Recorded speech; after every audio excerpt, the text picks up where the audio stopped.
If hindi enough para ma-meet yung board lot, sa add lot mo siya ibebenta kung gusto mo na siyang ibenta.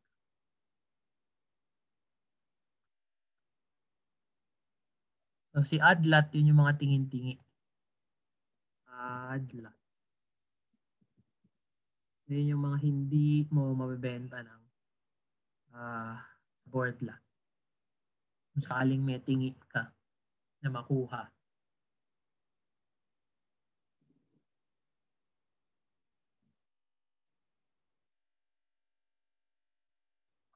Okay?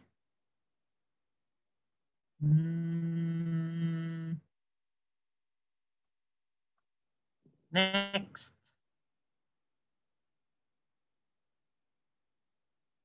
Next. Yan. So, si Glay, ganun din yung talong, no? So, after SRO, bababa kasi yung price. Yes, pwede mag-abang. After that. Okay. Dito, tapos na. Anong next? Okay, I'm back. Wait lang. Okay tapos na si MM, dito, ASEN. Okay na si ASEN. Yun ang next. Parang may nickel. Request? May nickel kanina. Nickel. Okay. Nickel.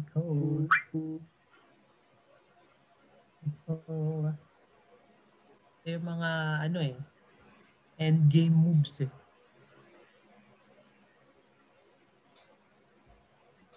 Yan. Ganda pala nung last trading day ni Nickel. Binasag yung 5.5. Oo, yan. Ganda yan. Favorite namin yan ni David. So, ayan. Nakita nyo na namang may box. So, layo na yun. Yan, may kaka-release lang daw ng news a few minutes ago about Tesla and contract ng battery. Yan. Something to do with nickel. Yes, kasi ang mga batteries ng electric cars ay nickel powered. One of the components. Okay. So, di ako updated sa sa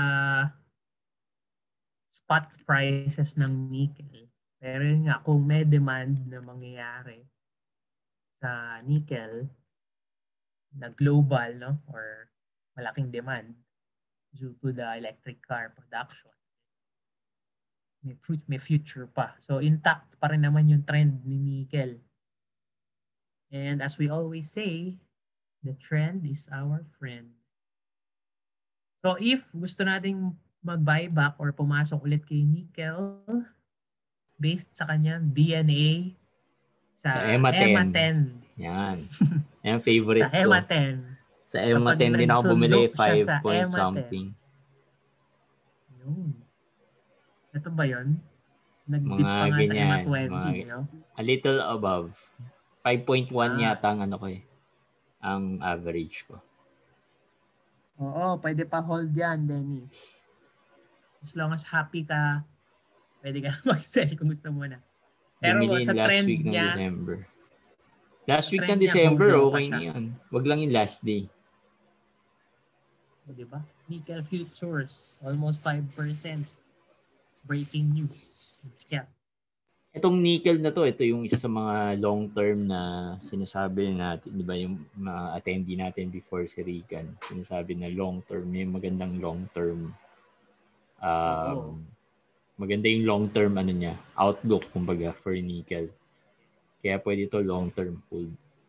Pero again, even if long-term hold yan, you have to be careful din on when ka papasok para naman hindi ka ma-frustrate.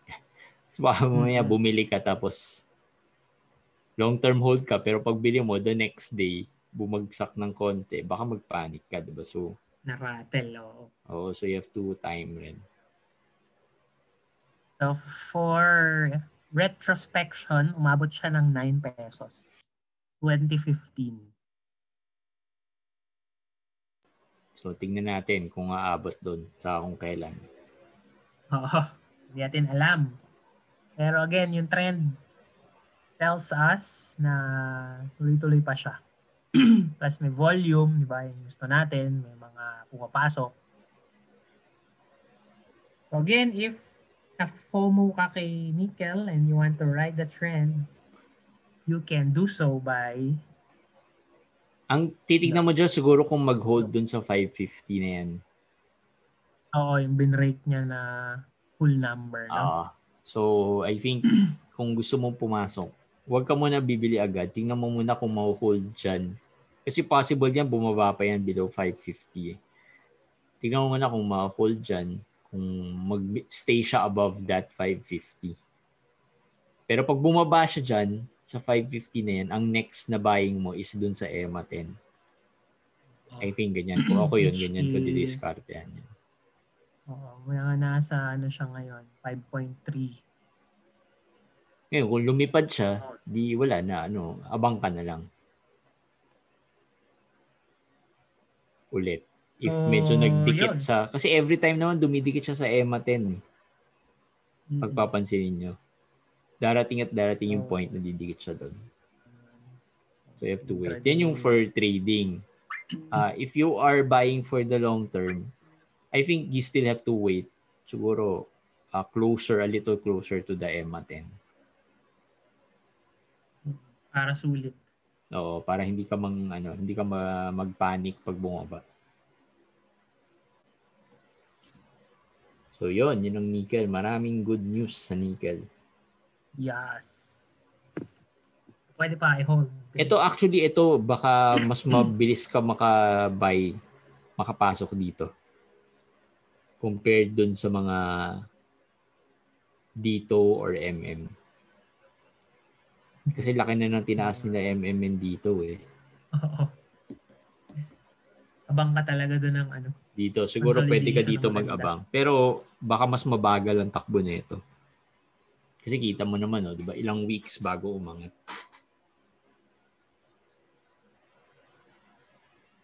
So, medyo sleeper siya, pero magandang sleeper naman. Oo. Fa daw, Fa. Yan. PHA.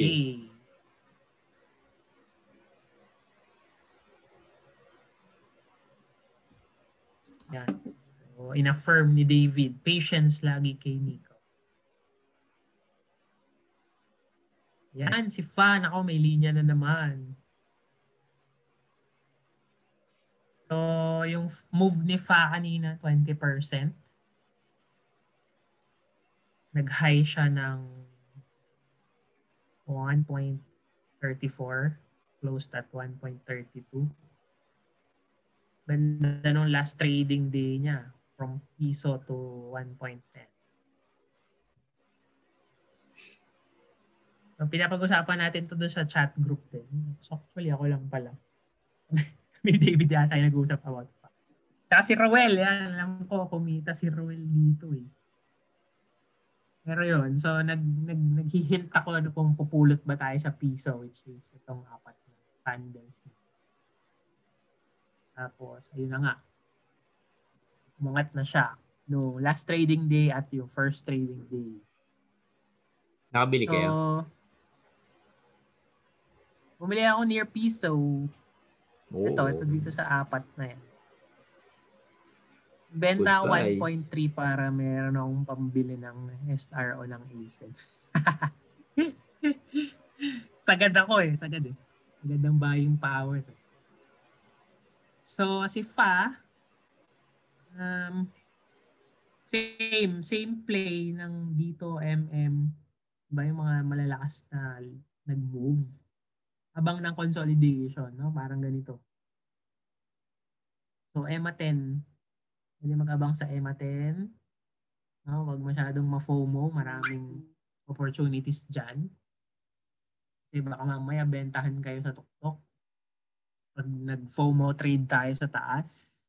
So, always think na merong unlimited opportunities. You just have to look closely. Ano bang tips para hindi ka ma-FOMO? Yan, magandang Unang-una, ubusin mo yung buying power mo.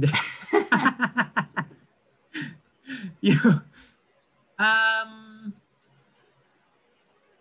para hindi ma-FOMO, mag-compute ng risk-reward ratio. Yun, oo.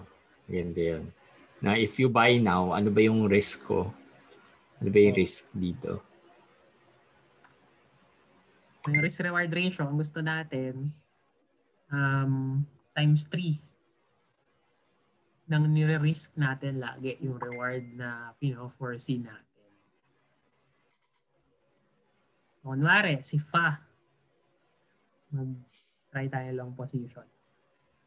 Kunwari, si Fa, bibili ka ng piso, tapos ang stop mo, let's Hindi, say, bili ka 0.9. ngayon. Yung ngayon, dun sa ngayong price. Ayos na ngayon. May Bibili kita tayo ba yan? bukas. 1.2. Closer to that, ano? So, kanyari si 1.32, tapos ang stop natin is yung bottom ng candle. Yung open niya kanina. 1.17. So, nakikita naman dito yung risk-reward ratio. So, para maging profitable or worthwhile yung trade na to, dapat times 3. Dapat whole number 3 itong risk-reward ratio na to na value. Paangat natin yung target until ma-hit yung 3 at least. Yan. So, yung risk mo mong, is 11%. Oo, kung kasi laki ng bar eh.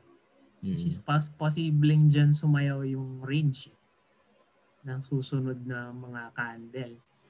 So kung yun nga, kung dyan tayo bumili kanina, let's say end of day bumili tayo. So ang target natin dapat is 34% or until 1.77. Tapos pag ang maririsk doon sa capital natin is 11%. Magkano naman yung pambibili natin.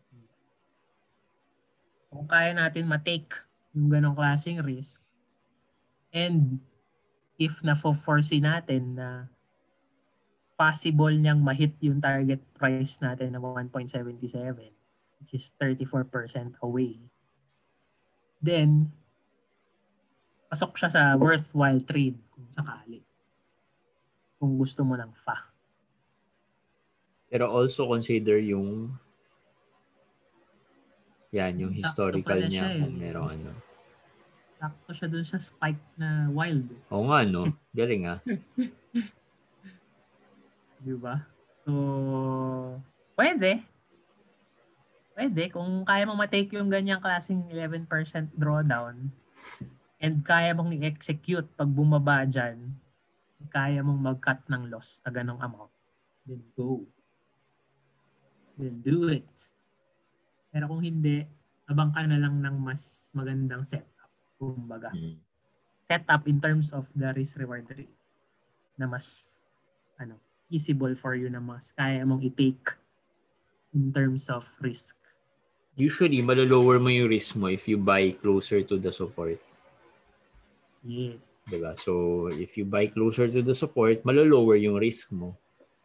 So, mas magiging tight yung itsura ng stock. Oo. 6% lang. So, yung target mo, hindi masyadong...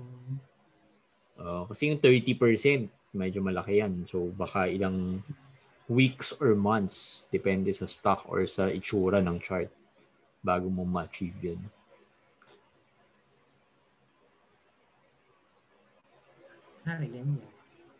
Kunyari, opening price ka bumili, di ba? Kanina, na-FOMO ka last trading day. Bili na lang ako sa opening. So, kunyari, bumili ka kanina. So, kaya itsura. So, mas malapit ka na agad sa target mo. Increase ka lang so, ng 6%. yung risk mo, liit lang, di ba? Yan, tinan mo. 7% lang. 7%. So, Of course, mas maliit din yung return mo. Pero still, you'd rather have a good return naman at a lower risk than having high risk. Pero yung chances, kasi 20% lang, di ba, compared to 34 kanina. Tapos, pwede ka na mag-trail stop, di ba? Kung never na siyang dumikit man lang dyan near near your stop. So, pwede mo nang ihabol ng ganyan. For example, Aangatin mo na. aangat mo na. Kasi, intact pa yung trend, di ba? Healthy pa yung itsura. For example, volume, okay yung mga indicator mong ginagamit. So, ride the trend because it's your friend. Yan, okay. Clear ba ang ating insights? Again, iba pa rin pag APL. na. APL. Ayan. Dapat to. Ano nga ang use kay APL? Bakit siya umangat? Wala sa watchlist ko to eh.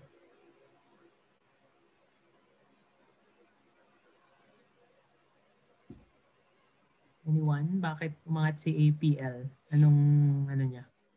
What's the deal? Grabe oh. Ako, hindi ko alam. Raised hand, Philip. Alam mo ba, Philip, kung bakit?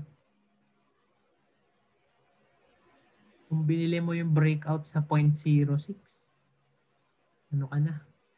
Nag-raise hand si Philip kasi meron siya. Oh, di ba? Sarap. Yeah, Hinold mo sa bagay, may set up din doon. Kunyari, buy on breakout ka. Kasi nag-break from the previous high. Diba ito? Breakout. Kahit end of day, hindi na siya lumingon pabalik. 150%. Yan yung mga retirement moves na gusto natin.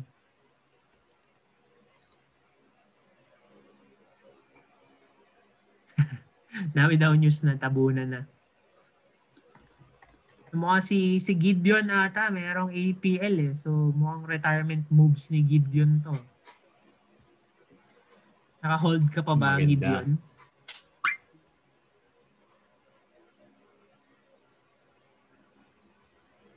Yan. So, ito mga wait to. Meron ba tayong dyan, yung mga sumiset up pa lang? Meron ka bang nababantayan dyan na sumiset up pa lang? Kasi yung mga nakita natin, mga gumalaw na eh. Puro nagliparan na eh, no? Oo eh. Oo. So, baka meron dyan mga sumiset up pa lang. Si ABS daw, tingnan natin. Baka raw kasi umangat si ABS bukas. Wait, may mga nauna pa eh. Si TEL daw, si PLDT, sabi ni Jed. May question siya. Meron pa rin before TEL parang, hindi, okay na pala. DNL pala yung next. Mukhang sideways si TEL, pero above EMA 69.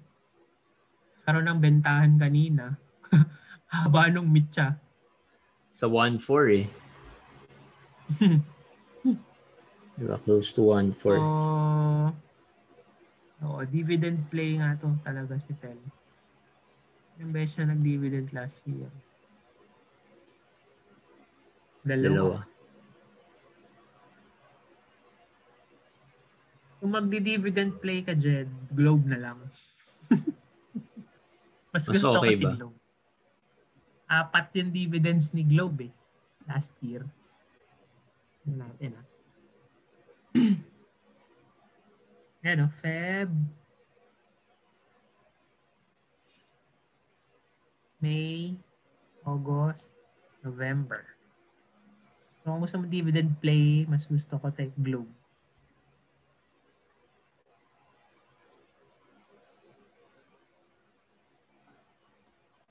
Mas mahal siya sa TEL, pero doble naman yung number of times niya nagbigay siya.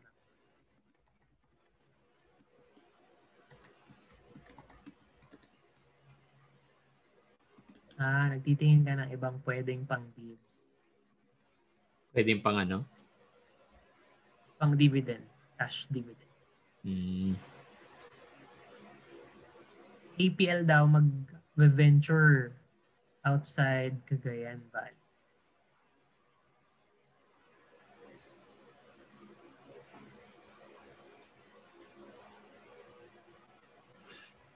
Okay, next.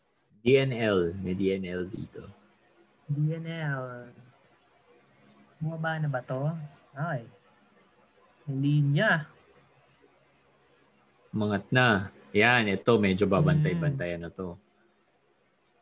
Yan. Baka mag-start ulit mag-consolidate. Pero ang buying nito baka nasa ano pa. Mukhang kailangan ko na iangat to ng 750. Yan. So yan yung gusto natin mangyari. Above 750 for trend continuation purposes. Saka maganda rin kasi dito, hindi ganun kalaki yung inangat niya. At least nung 29. Kalimutan ko na kung anong trade story ko sa DNL. Mga 20% din yata. Masyado akong maaga to binitawan. Pero happy naman ako. So, abang ng consolidation kay DNL kung gusto mo and naniniwala ka kay DNL dahil galing siya ng matak ng around 13 pa pala yan. So, next challenge niyan, syempre mga whole numbers. 8. So, pag nagstay above 750, gusto natin ma-break na niya yung 8. Para makita natin yung continuation and trend.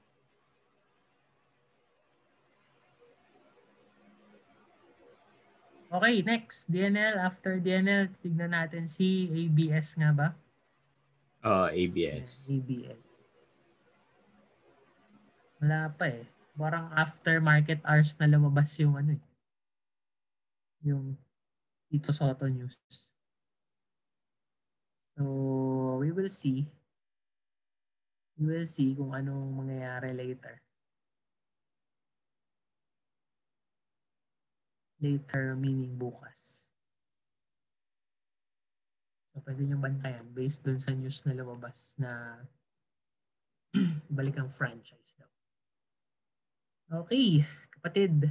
Hindi napapansin kapatid ni Asen, si All HC.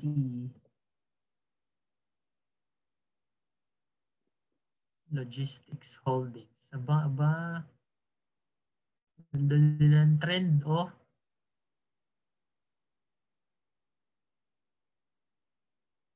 Anong pangalan ni All HC dati? Yan ata yung Poppy. Poppy. Yan ata si Poppy dati.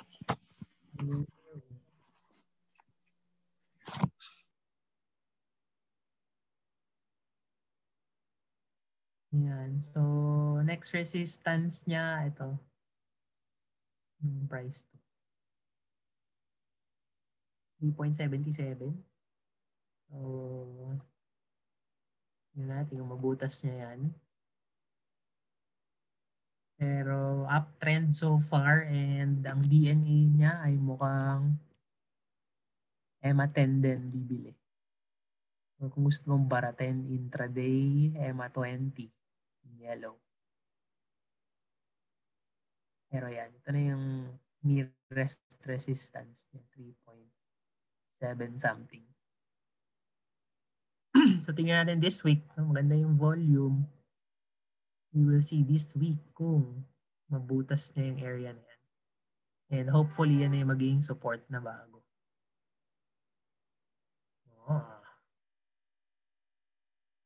Yan.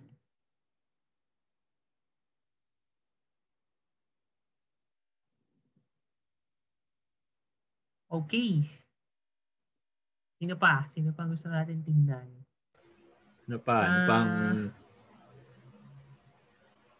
ano pa mga industry na hindi natin nakita? Real estate, ito si SMPH, may volume. Meg daw. May marami nagbebenta sa 40. May SMPH. Pero ang laki ng volume nila eh. May na ngayon kasi mga mga blue chips ngayon medyo mabagal eh. Meg, tingnan natin si Meg Ryan. Meg or Mega World. You know, breakout moves. So, Yan. buhay si Meg. So, pwede baratin sa EMA 20. Gusto mo pa mag-abang. Pero, hopefully, ang mangyari kay Meg is ito na yung maging bago niyang support. Yung gano'n to. 4.10-ish. No? So, sana hindi siya bumaba ng 4.10. Sana kasi meron ako nito. Ito yung mga sinalo ko nung crush. Oh, meron din ako niyan eh. 2 point something. Yun. Hindi ko na matandaan eh. Lapit na ma-hit 2.2? yung happy price. Lapit na yung happy price mo. Oo, mga 100%. Binigyan ka pa dividends. Pero mabagal yan eh. Mabagal yan. Oo, mabagal. Pero to. Ang mga patient, parang nickel. Yan, napag-usapan na rin natin, mas mabagal pa yan kasi mas malaki yan eh. Mm-hmm. For that to move talaga.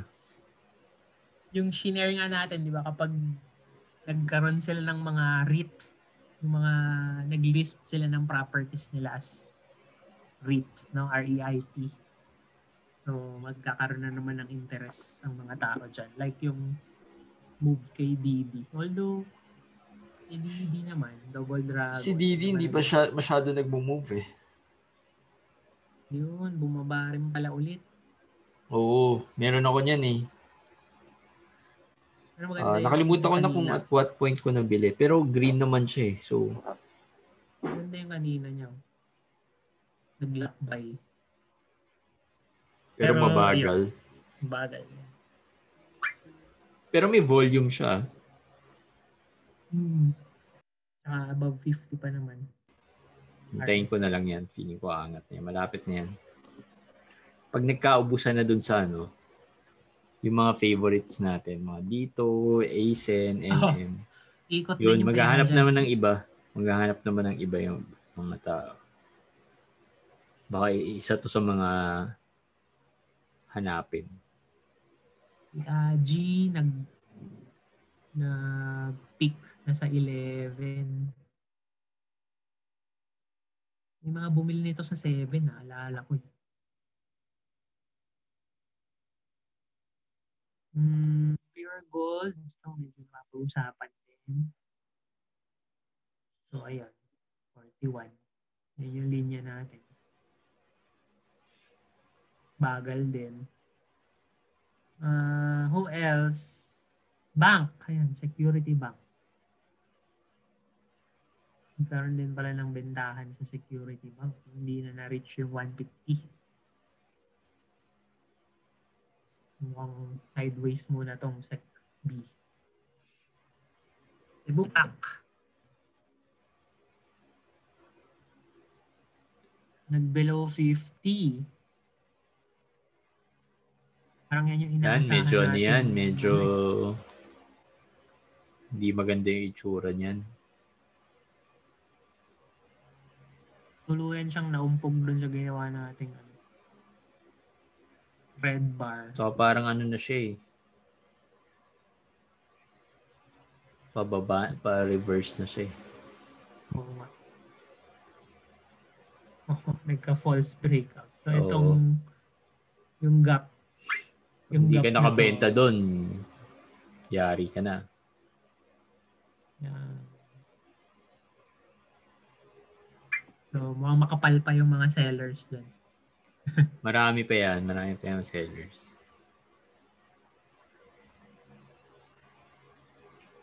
So, baka naging long term na yung mga bumili dyan. Abang ng vaccine news kapag airlines.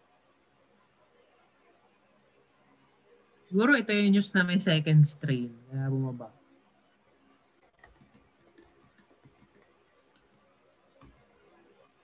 Who else? Any requests pa sa ating mga bagong participants? Baka meron. Huwag mahiyang magtanong or mag-request for that matter.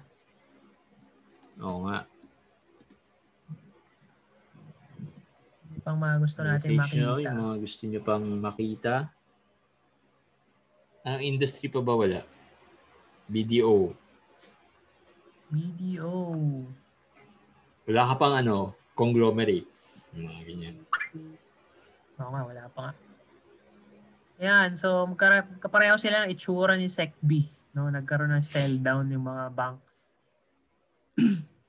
nung past weeks. And well, baka ito na yung bagong support, si 104. Diba? Baka yan na yung, kung gusto mong pumulot, kung naniniwala ka pa kay BDO, pwede pa naman. Pero baka mag-sideways muna ang mga banks. Actually, if long term ka, siguro ganito yung mga time na okay to buy. Diba? Kasi medyo close na siya to the to the support eh. So if long term ka for mga ganito big companies, okay na yan. Goodbye na yan. Kasi ang big picture natin, di ba, is hindi pa talaga full recovery yung 2021. No? Yung buong year ng 2021. Ang nakikita talagang recovery is 2022. Mm-mm. So, may room pa yan for movement.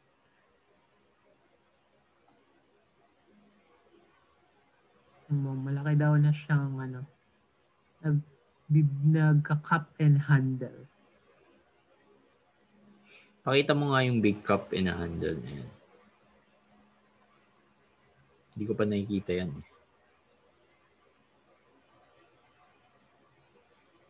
Pwede ba drawing? Dito. Ano ba yun? Brush. Saan yung cup and handle? Ito ba? Yan, dyan. Sa June. Ganyan. So, nagpo-form pa lang ng handle. Nagpo-form or ito. Ito yung handle. Yan, tama yan yung bottom ng handle, yung bago mag-Pasko. Mga Pasko na periods. Ayun, tama. So, good thing ba yun or ano? Usually, ang cup and handle continuation pattern na. So, tapos tinignan ko PSEI na chart, parang nga siya, nag-bounce siya. So, if ever man sasabay sa bounce ng PSEI, ayun, yung cup and handle, siya, possible continuation pattern. Continuation pataas. Continuation ng uptrend. Kasi yung pag sinek natin yung chart ng PSEI, ganun din yung ganun din yung pattern niya.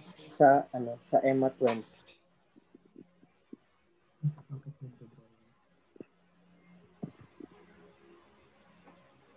Yun. Thank you for that, David.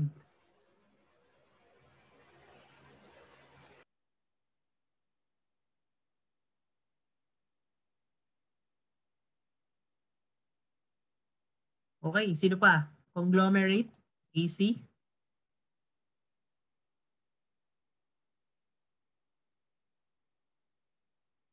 AC ay mukhang magsa-sideways muna. No, anong tingin nyo?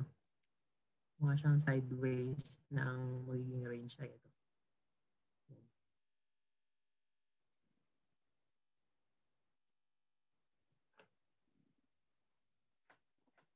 Tingnan natin si SMC.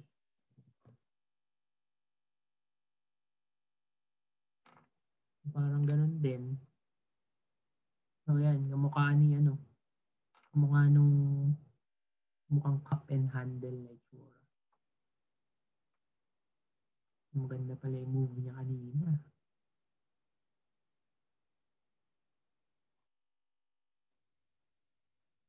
AC, magkano dividends? 3.46. May pa New Year. Sino pa?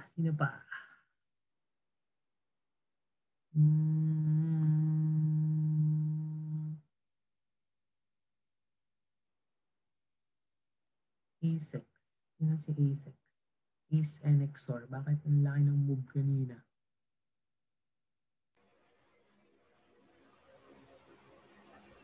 Merong dividend si AC. Oo, ang payout. 3.46 kanina nag-email. Meron ba? Ba't Payout wala ako nakuha?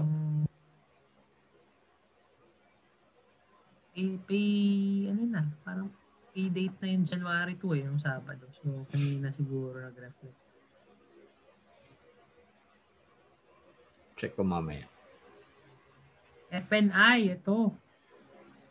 Umangat din yan kanina. Bumrake Yun, out din eh. Oh. Ganda rin ang move ni FNI.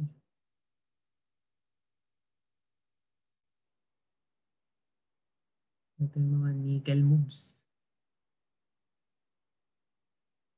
Ano pa gusto niya tignan? Meron pa ba?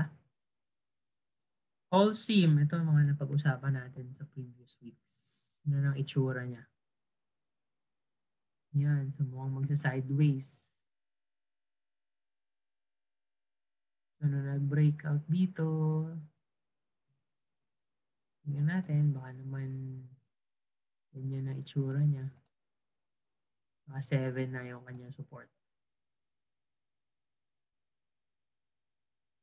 Pero again, yung sabi nating news about cement companies kapag may upcoming elections, sila yung gumagalaw.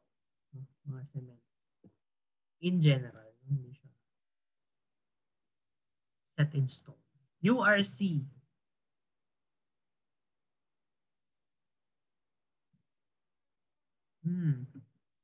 Si URC ba ay stock sa index? Ano? Index stock ba si URC? Oo, index. Yeah. So, Jed is going. Bye, Jed. Thanks for attending. Jed, Happy New Year. Happy trading this week. Mga nag-hold naman si URC ng EMA 20. Pero Ano ka ba? For buying or holding? Ano ba? Saan ka pumasok? Or thinking of buying? hopefully Melissa. Hopefully ang gusto natin mag-resist na siya Thinking lagi. pa of buying. Thinking.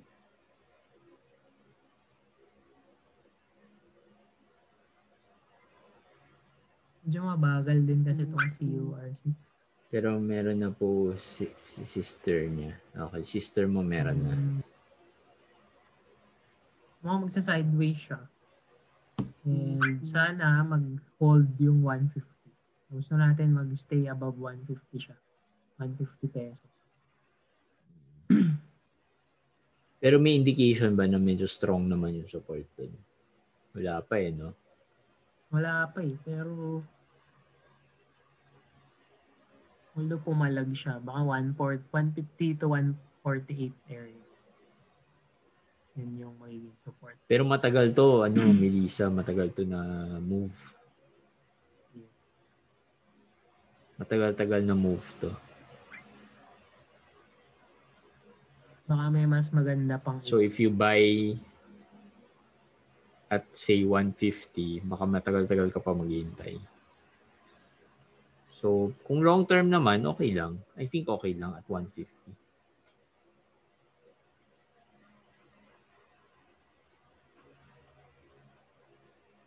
Pero again, yun nga, sinasabi natin, risk-reward ratio plus yung 3 times Actually, na yung target. pinaka-better siguro sa 140.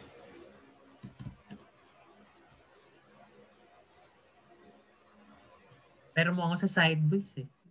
Observe muna to. Kung wala ka pa ang ganito, observe. Kung gusto mo talagang yan. Oh, since mabagal naman to, you can watch muna. Watch muna. Actually, kaka-create pa lang pala niya ng COL. So, Melissa, wala ka pang na-investan or may experience ka na ba in investing sa stocks or wala pa? Or wala pa to? Wala pa, okay. Huwag kang malungkot. Okay, naka-sad face ka kasi yung nag-create ng account, dapat excited ka na. Ngayon, huwag ka maging too excited. So, isa sa mga tips na sinasabi namin is to observe muna certain stocks. So, maganda rin yan, attend ka dito lagi. Para ma-observe mo yung movements. Kasi ang challenge sa mga bago, yung mga nag-start pa lang, tapos wala pang idea is, hindi sila muna nag-o-observe kung paano gumagalaw yung stocks, paano gumagalaw yung mga charts na yan. Tapos papasok lang sila without knowing what to do, diba? So, yun yung challenge. So, spend siguro mga 2-3 weeks or a month to observe muna. Huwag kang atat mag-buy.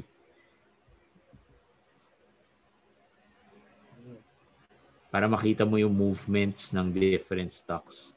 Tapos makikita mo rin yan, yung pattern. Makikita mo rin yung pattern at what point, kunyari si URC, doon sa 2 weeks mo na pagtitingin or 1 week na pagtingin mo, makikita mo dyan kung saan, anong price bigla siyang umaangat. Yun yung hahanapin mo.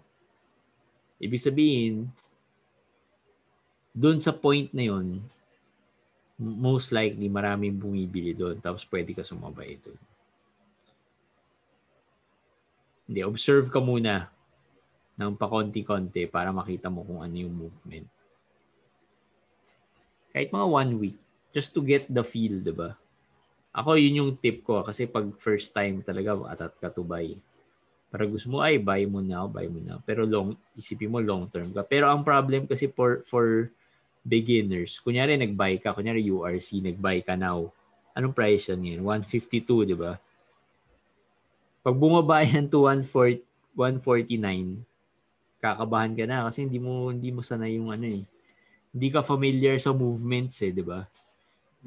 So pagbaba nun ng 149 tapos biglang nag 148, lalo ka nang kakabahan. So 148 yung support di ba? Yan, support niya yun. Pag bumaba dyan sa red na yan, kakabahan ka na, mapapaisip ka na kung para sa'yo ba to. Di ba ganun yan usually ganun yan. Ganun din naman ako nung next started, di ba? Parang every time na bibili ka, bumababa. Diba? Tsaka kapag bago, mostly ang gustong bilhin yung mga familiar sa kanila na company. Which is tama naman. Diba? Kasi nga, mag-invest ka dun sa company na kilala mo. Diba? Buy the company, not the stock. Pero yun nga, as you go along the journey of stock market investing, makikita mo na may marami pa ng opportunities na pwede mong pasukan kahit na hindi mo pa masyadong kilala yung company nila. Okay naman yung kaya binibili nila yung company na kilala nila kasi nga long-term investor. Pero ang challenge lagi pag bago ka is yun nga, yung risk, yung yung volatility, minsan hindi nila na-take. Kaya pag bumaba, na sila, parang ayoko na, hindi ako pwede dyan. Madi-discourage ka. Kaya ang suggest ko, be patient, observe ka muna how the market moves. And then pag may familiarity ka na talaga, then buy ka na. And then practice different behaviors in stock investing. Like yung pag-cut loss, pag-take ng profit, diba? So yun yung mga magagandang practice to do. Kahit long-term ka, I think for me, kahit long-term ka, you still have to find the right kumbaga price to buy it. Parang gano'n. Unless you understand it. So like, yun nga, yung example ko kanina. Pwede ka naman mag-buy ngayon kasi sabihin mo long-term ka Pero dapat maintindihan mo, pwede yan bumaba to 148. Diba? Ayun, JFC pala, mukhang bounce sa EMA 50 daw. Sige, tingnan natin JFC. So yun, Melissa, hopefully yung nakatulong. Basta attend ka lagi dito. Sino nag-invite pala sa'yo? Si Kim Melissa. Ako nag-invite. Ayan. Yan. Yung pala Ang pinakamabilis, si Argel naman pala nag-invite eh. Pinakamabilis, i-message mo si Argel, ano yung pinaka-okay bilhin. Sunod ka lang kay Argel, yung pinakamabilis. Sunod ka lang kay Argel, kung ano yung call ko. Kasi wala na akong buying power. Hindi, sasabihin mo, tatanungin ka lang naman nila, ano Argel? Hindi, effective din, ano. Kasama sila Mag-group dun sa... chat kayo. Kasi like sila Nicole, may group chat kami. Tapos minsan nag-uusap kami kung ano yung gumalaw. Ang dami ko nang i-hype na group chat. Hina-hype ko na yung investment club natin. I-hype ko pa sila. Oo, siya gano'n talaga. Ano service. Mawawalan na ako ng In the end, baka si Argel yung hindi lang. makabili. Ako yung hindi maka-execute. Puro ako nasundot-sundot. JFC pero daw, yan, JFC. Yung best talaga is to consistently attend. Attend kayo dito. Kasi may mga programs din tayo na for basics para sa mga bago tulad na. Saka huwag kayo muna ma-overwhelm doon sa mga terms, terminologies, or doon sa mga charts. So, ang part talaga ng learning. Diba? So, huwag kayo ma-overwhelm. JFC daw may bounce sa EMA 50 kaso wala kang EMA 50. May nating 50C69. JFC pwede pang study for newbies. Layo sa 50 naman eh. Ay, malayo pala. Ano ba yung... Baka ibang stock yun. Naduling. Naduling. Okay lang yan. Pero sana guys mo ba ng 190? Mukhang magsa-sideways to kapag ganyan. Wag bababa ng 190.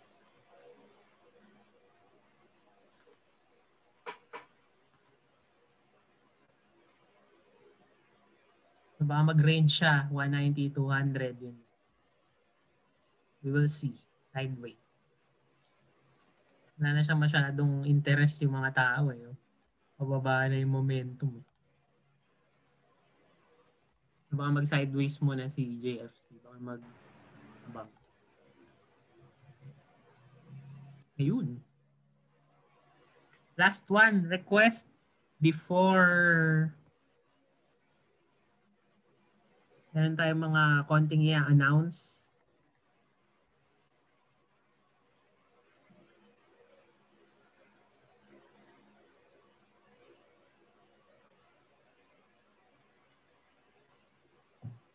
Mukhang wala na. Stop share na me. Thank you so much sa inyong mga stock requests for the week. Again, yung mga kung wala pa kayong Instagrams pala na account, so gawa lang kayo ng Instagrams account. Ganda yung charting nila. Meron dyan. Makita nyo dun sa options. Pag gagawa nyo ng account, may chart. Makita nyo na yun. Nakikita ko ngayon. Tapos pwede kayong gumawa ng watch list. Up to 10 stocks. Mas user-friendly kasi yan. Mas user-friendly si Instagrams. Tsaka ito rin yung ginagamit natin. So, mas familiarize. Familiarize tayo. Hindi, pag COL ka kasi, yung COL, old school kasi yung nila platform nila. So, parang hindi nakakatuwa. Hindi nakakatuwa. Hindi ka, yung parang hindi siya pleasing to the eye, kumbaga. Oo. Yan. So, yun. Natin ang ating... Ano ba? Anong announcement mo? Ikaw nagsabi may announcement eh. Si DJ. Si DJ. Okay. Yun pala. Hindi ko alam yung announcement eh. Tignan mo yung chat ko sa'yo. Meron sa Saan? Nasa GC natin. Okay. Sige. So, hello guys. Ayan, tama. Magpipicture tayo after nito, so mag-ready na kayo ng mga camera ninyo. So thank you JJT and Argel. I hope nag-enjoy ulit kayo. Marami kayo natutunan today. So thank you sa commitment ng marami sa atin. This is a good start for 2021, diba? Uy, dami umattend today, oh. Oo, 20 plus kanina eh. So, I mean, it just shows no na first working day of the year, nandito talaga kayo kagad.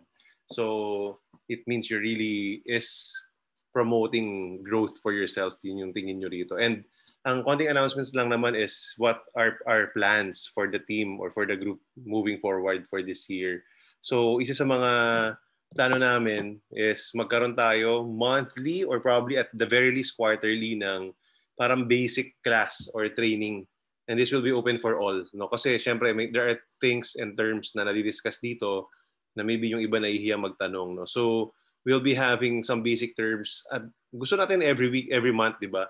Pero depende sa availability din namin kasi syempre gagawa pa ng mga class for that. Maybe on a Saturday afternoon, ganyan, half day or mga 3 hours lang, something like that. No? So we are planning to have yung ganon para yung the Mondays, just like what you're attending, will be something like this. No? Yung fundamentals, and then if there's an investment na maganda, pag-uusapan natin. And then ito nga mga stock picks. Kasi marami talaga matututunan dito, katulad nga na sinasabi ni JJT kanina at ni Argel kay Melissa, that you got to experience it first. No? Kailangan mo pag-aralan yung bawat stock. Iba-iba yung takbo nila eh. Diba? Katulad nga nun sila Nickel, sila Asen ngayon, dito, Merrimart, mabibili sila, but they are not really ultra long term. Ganon. Depende kung tingin mo talaga long term. Pero hindi siya hindi siya hindi siya nasa index na company. So hindi siya ganoon kalaki or kabigat, 'di ba? So mas magalaw siya. Yun nga, kapag binitawan siya baka hindi ka na makabalik. Just like let's say what happened with Didi nung nag-80 plus siya. 'Di ba? Grabe hype ton from 2 pesos to 80 plus, and then yung mga nakabili doon, wala, iwan talaga. 'Di ba? Magkano pa na lang ulit siya ngayon. So parang nag-stabilize siya at a certain price. Ayun. So yun, that's one of the things that we plan.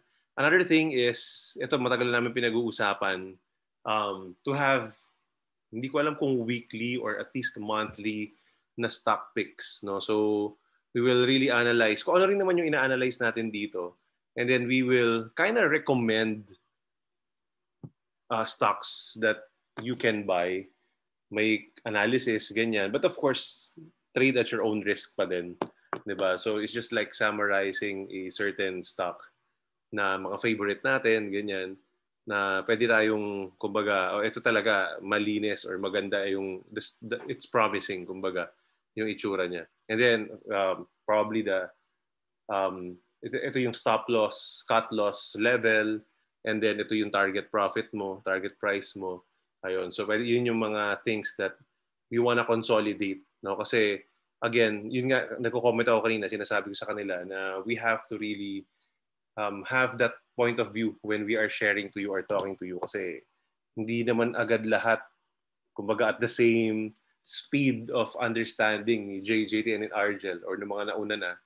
No? So we have to always repeat yung, kapag long term ka, ito yung play. Kapag trader ka, ito yung play. And that's why I asked those questions kanina, no? And lumabas ulit kila Argel yung practice nila, no? Na dapat lagi may target profit. Yun nga, maganda ibenta mo na, be happy with that so that mag-compound yung interest mo. No? So kaka-attend yun, ma-highlight hanggang sa maging part of you na. Right? And lastly, we will try to summarize yung pinag-uusapan every Monday. No? And at least we'll have it in one post or in one collateral. Although some of the meetings natin is recorded, hindi natin i-record lang lahat. No, but whatever recorded videos are posted in my YouTube channel. So those are the things na feeling namin magandang i-share. And for those of you who are starting,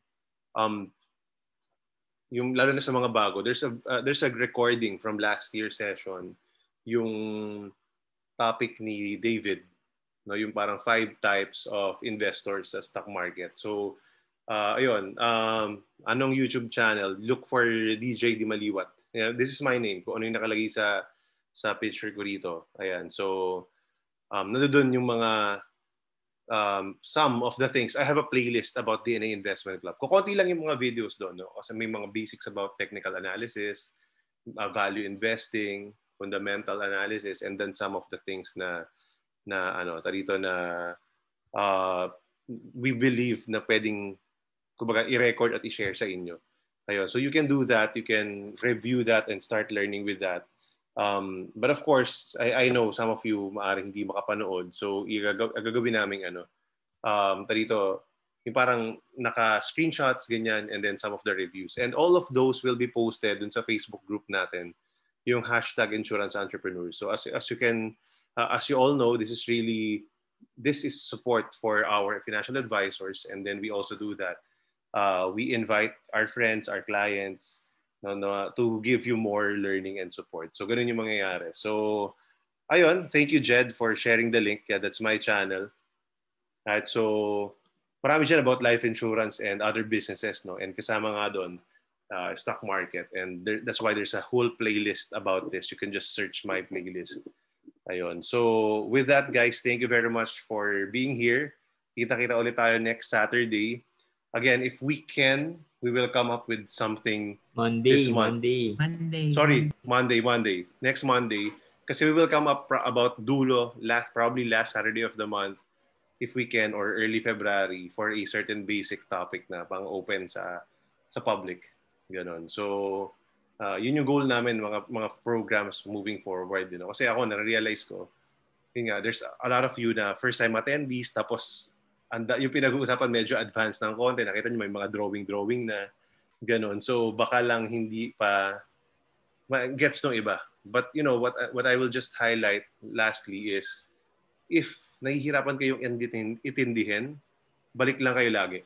No? Kasi the more you hear the terms, the more you see the drawings, ganyan, the more you listen to the best practices of the speakers and the sharers, it becomes part of you. Ganon. So, yun nga, pag long term, ganito, pag trader ka, ganito, yun. So, that's why, ang trabaho ko kasi dito, guys, nag-iisip ng topic and yung i-discuss. So, sila yung mga facilitators, but what I do is I want to make sure na naiintindihan din ng all levels, advanced, mga kaka-open pa lang ng account, ganyan, not the long-term players, because I've been in all those places as well. Kumbaga, naging baguhan din ako, no? Natututo rin ako sa kanila, sa inyo.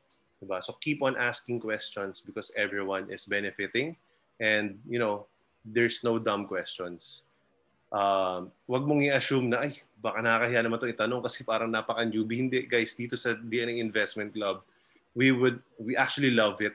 No? Meron akong OJT, wala lang siya ngayon kasi nagpaalam may exam daw bukas, si Ernest. But he's the one creating all the collateral. Sabi ko sa kanya, collate all the questions because yun yung signal kung ano yung content, the future content that we will create. No? So, continue to ask questions, and the most basic of them, and nga, di ba yung mga dati nagtatanong ano ba yung SRO, etc. Tanong niyo lang yan.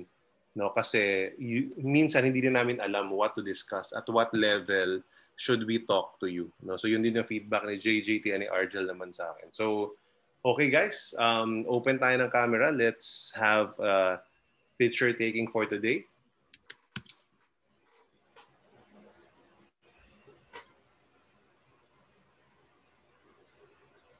So thank you sa pag-attend.